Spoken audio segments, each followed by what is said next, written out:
कल तुम्हारी शादी है मेरी आमिर, मेरी लाडली बहू को किसी चीज की कमी ना हो। जी माँ बिल्कुल नहीं। हाँ बेटा, मेरी खुशी का दिन है।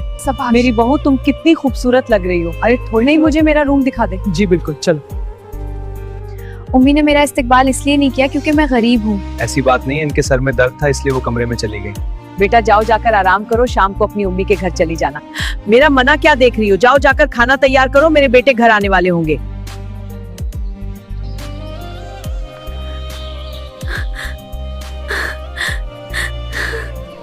अम्मी, मुझे इस गरीब लड़की से नफरत होती है। आपको क्या जरूरत थी इसको अपनी बहू बनाने की? बेटा गुस्सा मत करो। लेकिन अम्मी, बेटा ऐसे ही मुस्कुराती रहा करो।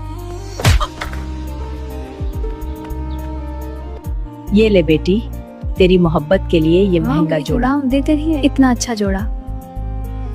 तुमको महंगे कपड़े की जरूरत नहीं, ये सादा जोड़ा ले लो। मुझे मीठा भी चाहिए था। फौरन ले आओ, हमारी बहू को पसंद है। जी लाती हूँ।